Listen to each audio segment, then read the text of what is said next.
Hello everyone, today I will be showing you repeater-only logic. Now, repeater logic means I'll be only using repeaters and wire.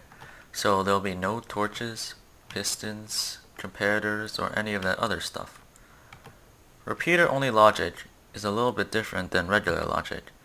It has inputs and outputs, but it also has a clock, and this clock is necessary for these logic gates to function properly. Here we have the basic NOT gate, and this is just a repeater lock. How this works is I have my input over here, and once I've put in my input, I'll press the clock and that'll give me my output. So the input is off. When I press the clock, the output turns on. And when the input is on and I press the clock, the output stays off. Here we have a NOR gate, and this is just like the NOT gate, except that both of these inputs lock this repeater. So if either of these inputs are on, they lock this repeater, and so there will be no output.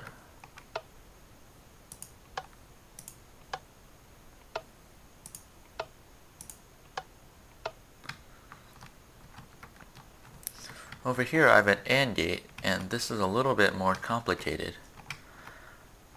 We have the same clock and the same NOT gates, and how this works is that these inputs lock these repeaters, and when both of these inputs are on, this wire over here turns off. When this wire turns off, it doesn't lock this repeater. So when the clock button is pressed, the clock signal can keep on going. If either of these are on, the clock signal is able to pass through here and turn on this locked repeater, so that there won't be any output signal.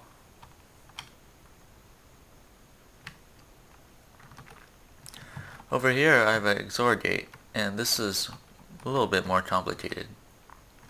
It's based on the Alpha Xor Gate for here, which is just made up of NOR gates.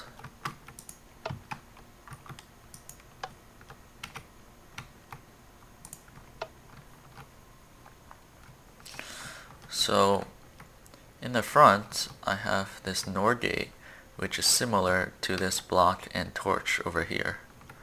If either of these inputs are on, they will lock this repeater so that the clock can't send a signal through.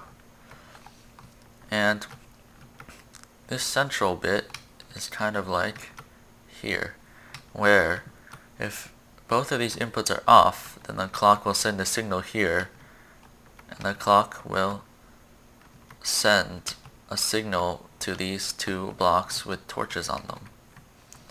These two blocks with torches on them are represented over here and over here.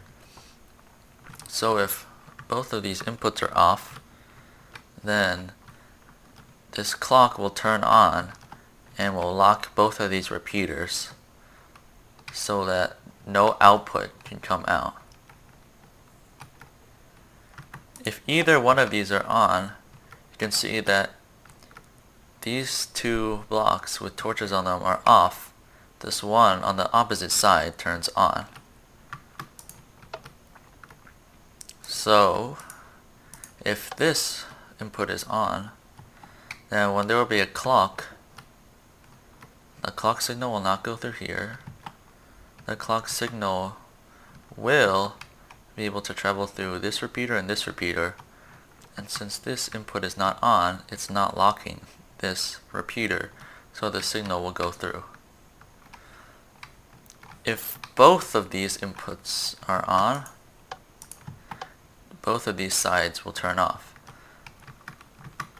So if both of these inputs are on, both of these repeaters are locked and no output can go through. Here is what the Xor Gate would look like after it's been compacted a little bit.